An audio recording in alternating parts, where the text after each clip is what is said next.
All right, guys, we're back with another video. We're going to be showing off some nice pickups today. We'll get straight into it. So the very first pickup was a small collection that I purchased from a good friend of mine who was only kind of collecting during the COVID period. Initially, I didn't really want to buy it because it had a bunch of sealed product, which I really can't be bothered selling. It takes up too much space, but he was just like happy to get rid of it at a low price. So I ended up paying $600 total for it. So he ended up, I'll show off the boxes first up. There's 5 of these 2020 to 21 Donruss blasters. I'm really just going to auction it. You guys, probably by the time this video comes out, for those that are in the NBA card pages in Australia, you probably would have seen me auction these off because I don't really care what I get for it. But had 5 of these. We also had 5 of the NBA Hoops blasters from 2020 to 2021. So these are all Ant-Man, LaMelo, rookie years. Also had this product, 2019-20 premium stock of hoops.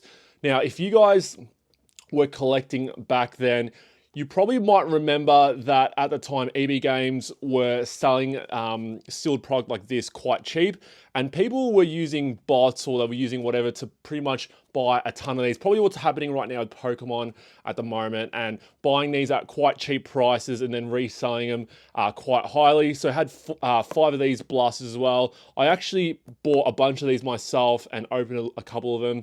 They actually weren't the best. I had high hopes for them, you know, being hoops that is a low-end product, but becoming a premium stock product with like that chrome sort of material. Thought it would maybe potentially be like Prism, but I opened a bunch of these and they were just not worth it at all. But they were really nice, cheap rips. But then EB Games got a little bit smarter and then put their prices up, and it became pretty much like worthless in terms of buying product from them because they were just charging the high prices and taking the profit for themselves.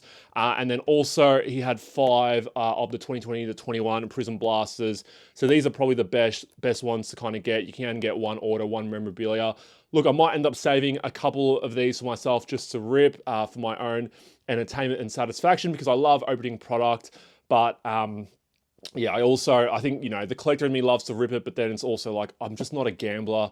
And I like ripping AFL products because I feel like there's value in there. Compared to NBA product, there's not as much in there. So I had pretty much 20 of those boxes in total, 4 different products, 5 of each. He also had a bunch of singles, and it's kind of funny with some of these because they were worth a lot more because like he hasn't bought anything since like 2020 or 2021. So a lot of these cards were worth much more back then. So yeah, let's show off what there was here. I'll put this camera slightly higher. We have the Spud Webb rookie Fleer PSA 7. I mean, this card still is probably worth about $100. Yeah, it's an iconic set as well. 2-time slam dunk contestant champion. Man, the bloke was like 5'7", 5'8", and he could dunk. And he could not only dunk, but he could do some pretty incredible dunks. I'm 6'1", and I was a rim grazer, so I could barely, like, I reckon I've done 10 dunks in my life. So to see someone that's 5'7" that could dunk is pretty crazy and could do it well as well. The news with this one is quite positive considering that Cam Johnson got traded to the Denver Nuggets, but we have a Spectra RPA on-card auto, player worn patch out of 39. Can't remember the exact name of the parallel here, but yeah, just a nice card considering he's now on the Nuggets. We also had just some random cards in here that were thrown in. The Goran Dragic out of 99 select, James Harden Spectra out of 199. Chris Middleton, Court Kings Game 1 jersey. Vernon Maxwell preferred on-card auto. I'll actually probably keep this one into the PC.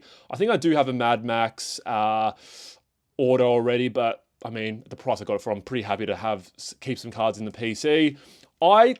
He showed me this card and I actually probably shortchanged him here. I apologize, Skittles.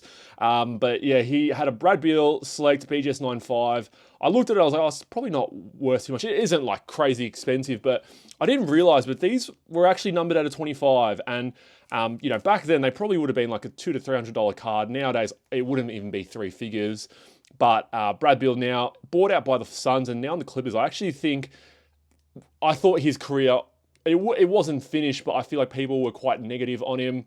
I think this Clippers signing will almost revive his career. He might not start. He'd be borderline 6-man or borderline starting as well. They've got Harden there.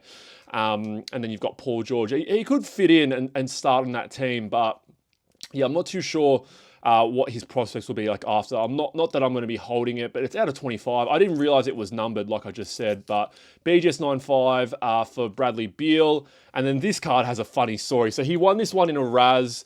If you guys don't know what Razzes are, they're almost like raffles that you can kind of do. They're quite fun. I feel like during, again, the COVID times, they were way more popular.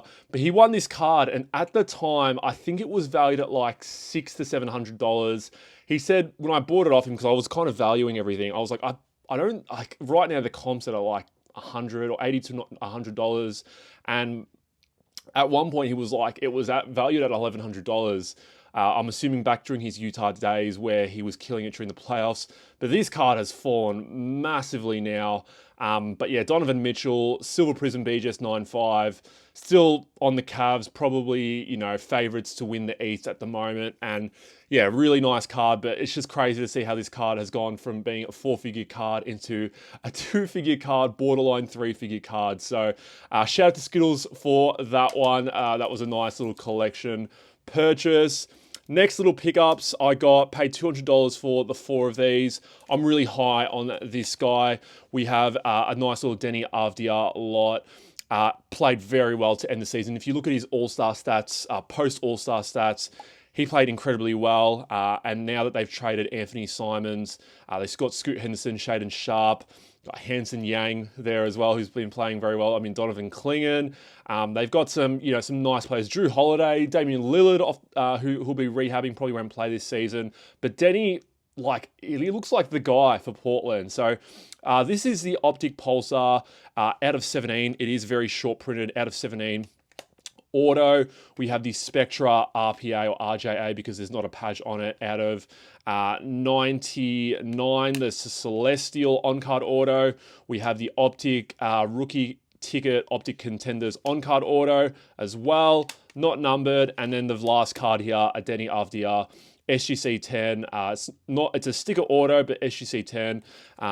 Yeah, it's not comparable to a PSA. I mean, I can kind of talk about that in a later card, how I feel like my experiences have been going from SGC to PSA, but they don't sell at the same rate and they don't grade at the same rate. But I'll speak about that a little bit later on anyways. But really do like Deni, and I think, yeah, I'm happy to kind of, I don't like going prospecting at them like too much. Like I have my guys like Paolo, I like Jalen Brunson, but these are guys who have already done a little bit of something. But yeah, if I had to prospect on someone next season, Deni would be a guy that I'm looking at. And it's pretty crazy considering that when he was drafted, he was like, you know, some people called him the Israeli Luka. And then people after his first couple of seasons were calling him a bust. Goes to Portland, and even his last season at Washington, he played quite well. So I'm quite high on Deni, so we'll see how he goes next season. All right, next lot that we had, paid $160 for this from my man Daniel. You guys might have seen him in the Hobby Hangout video. He did a nice little JJ Barea as well as a Dirk Nowitzki lot deal with me. So $160 for these, and these are just gorgeous cards. So Mark Aguirre, out of 10, National Treasures. You've got a 4-color patch there. I don't know if you'd call that a different color, gray versus white. It might be colorblind. I think it is white, so it might be just a 3-color patch. Game worn. Like I said, I really do like these cards. Richard Jefferson, this is from Immaculate Premium, out of 25, chunky patch, on-card auto. Richard Jefferson does always tend to sell quite well. This one, out of the 5 cards, this one actually might be valued at the least. Maybe the Mark Aguirre, but we have a dual flawless game worn patch of Wesley Matthews as well as Harrison Barnes. Cool card. You know, had their little stints at the Mavericks, but I think this one's only valued at like $30 to $40. Jason Terry, out of 5, National Treasures. It was funny. This guy used to kill Houston. I absolutely hated him. Him and JJ Barea, just couldn't stand them on the Mavericks. Came to Houston, and he actually was quite consistent off the bench, and I turned it around on Jason Terry. I do like him a lot. Had a really solid career. Probably more infamously known for getting dunked on by LeBron in that alley-oop against the Miami Heat when he was playing on the Boston Celtics. And then a nice 4-color patch here of Tyson Chandler. Did win Defensive Player of the Year with the Mavs and then also won a championship with them. Team numbers, numbered out of 13, so quite a niche sort of numbering, but really cool lot here out of 5-card lot here that, yeah, for 160 bucks, I like these sort of cards. I'll always try to pick them up when people try to sell them to me. Quick break in today's video. If you guys are after any of the Matt's card cases, we currently only have the 2-row case and the 3-row case available on the website. Stay tuned for some future updates on the 3 and 4-row cases. Going to be having a slight little modification to them, which I know you guys will love. Go check them out on my link down below at mattscardshop.com. Next pickup. So my good friend, Maddie, my cards, I've gone blank. Mike, you know what? I'm not even, my sportsman. You know what? I'm not gonna, I've forgotten. I've gone blank on his Instagram, but I'll put it up on the page. Made another nice deal here. I paid $1,100 for these 4 cards. Well, I didn't pay $11, I paid $900, but I also traded him back a Steven Jackson Spotlight signature sneaker spotlight auto that I bought from him. So did a deal trading that back and then getting these 4 cards. This guy always sells very well. At the last show, I had 3 cards of him and they sold in the first hour to different people as well. Warriors, Colt, Hero, Legend, Andre Iguodala, won a finals MVP, the exquisite quad jersey, on-card auto out of 10, game worn as well. Really cool card. Yeah, just a nice card. We have next up Dick Butkus, the 1999 Upper Deck Century Legend, PSA 6, which is a little bit annoying. I'll probably just crack the card and just keep it kind of as is. On-card auto. I find this set has, I really do like this set for Upper Deck. It has on-card autos, it has nice pictures in the background, and then you find a lot of like legends in this set that sign, but it doesn't really sell too well. So I don't know why that is, because like I said, it's on card, it's nice. Maybe the fact that they're not in their uniforms, it just doesn't sell well. But yeah, Dick Butkus did pass away a couple of years ago from what I remember. Yeah, a really nice card here. We also have another nice card here, Peyton Manning. I've never actually owned a Peyton Manning auto, but on-card auto from SP Authentic, BGS 95, auto 10 as well from 2002. I mean, like that's a really nice grade on a relatively older card. Top 5 quarterback of all time. Some people would say top 3. You'd have Mahomes up there. You'd have Joe Montana, Peyton Manning, Patrick Mahomes, Tom Brady. I don't know if I've repeated a name there, but I think really nice to have this one. Not in a rush to kind of sell these sorts of cards because I'm not too worried. Again, when picking up a lot of these legend cards, I'm not too worried about Peyton Manning doing his ACL. He's already achieved everything. He's retired. He's doing stuff in the media. I'm not too fussed what is going to be happening with this card in the long term, because I think players like this is like what people sort of like collecting. It's what I like to collect myself personally. And then the last card here, Randy Moss. This is a rookie auto, SGC 8, auto 10, not numbered, but like I said, it is rookie. One of the great wide receivers of all time. And this is what I was speaking about when it comes to cracking SGC and setting to PSA. I've done it a few times with like SGC 10 cards, SGC 9 cards, and it just never translates well for me. And you know, it might be only from a limited amount of me doing it, so it's not like it will happen for every single card that is an SGC 10, but I've just found anytime I've cracked an SGC 8 and or an SGC 9, SGC 10, and then sent it to PSA, it's never gone well for me. So I think I'm just going to keep this one in the SGC slab. I think it looks really nice in it. I like the SGC slabs, but the resales, they don't line up with PSA. It's a little bit annoying, but yeah, when it comes to SGC slabs and I'm trying to value them, I kind of have to be a bit more harsh on SGC.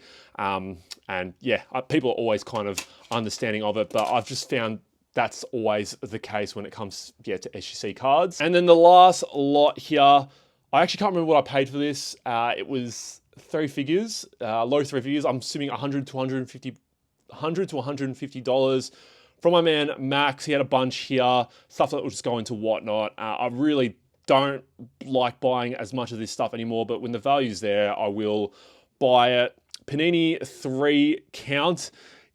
Josh Briggs, don't know who that is. I watched WWE when I was a kid, but like my favorite wrestlers were Batista, John Cena, Goldberg. I love Batista the most because he's half Filipino, so being Filipino myself, again, you always try to collect, you always try to idolize or look up to people who are Filipino.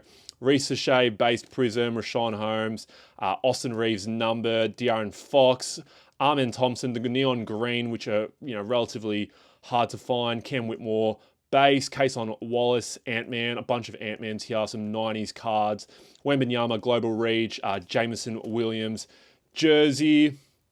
We also have Oso Igodaro, Devin Carter, Harden. Yeah, just some low-end stuff. Chris Murray Noir on-card auto, Josh Green Optic Contenders on-card auto, LeBron, GG Jackson. I've actually mixed this up. And then we have a Misic Noir RPA out of 99 with the fabric and thread kind of hanging out. Kirk Cousins Contenders rookie ticket auto. We have Amari Stoudemire, Topps Finest. It is on card, yeah. BGS 9 Auto 10 on card auto. He added 999. This is the old BGS slab where you can see the subgrades are on the back. He did win Rookie of the Year. I mean, I would have loved if Yao Ming won it, but Yao's Rookie Year wasn't amazing compared to Amari's. And then Keontae George, Red Disco out of 49, PSA 9. Really cool card here. A lot of people like Keontae. And the last lot. So I paid $170 for this. Look, when I bought it, I was hoping that he would either stay on Houston or get traded to the Lakers. If you can kind of tell based off recent news who I'm talking about, it's Cam Whitmore. So got some really nice cards here. I literally bought it and like the day after he got traded to the Wizards, which people think, you know, Houston didn't really get too much for Whitmore, but I don't think we could have got too much because sounds like off the court he wasn't the best, and on the court, yeah, he showed flashes and everything like that, but I don't think he also could get enough playing time. And Houston's reasoning was that they wanted to trade him to somewhere where he could thrive. I also think in the back of my mind that they traded him to somewhere where he couldn't hurt them. So the West is stacked at the moment. So to trade him to the Lakers where he could play a role and actually hurt Houston a little bit, I don't think Houston wanted that to happen. So if he's at the Wizards, very minimal chance that he could hurt us that much. So got a bunch of these cards. We have the throwback NT patch here at a 99. Gorgeous card. 3-color patch here. We have the Noir jersey here at a 99. We also have the level 4 PSA 9. These are case hits, level 4. Not many sales out there for Cam Whitmore, but I thought for this one, I was hoping that, again, he would stay on Houston. Have we got a bit of a... No, that's just the design. I thought that might have been like a bit of a scratch. But no, that's just the design of the card. Interesting. Anyways, level 4, and then we have the level 3. I've actually already got one of these raw, but yeah, PSA 9. So a nice little Cam Whitmore lot there for $170. Hey guys, that is it for the video. Nice little fun mail day with some stories behind some of the things that I did purchase. I hope you guys enjoyed it. If you guys are enjoying the mail days, please leave a like down below, comment down below, and hit the subscribe button if you guys haven't subscribed already. And yeah, I'll see you guys on the next video. Take care.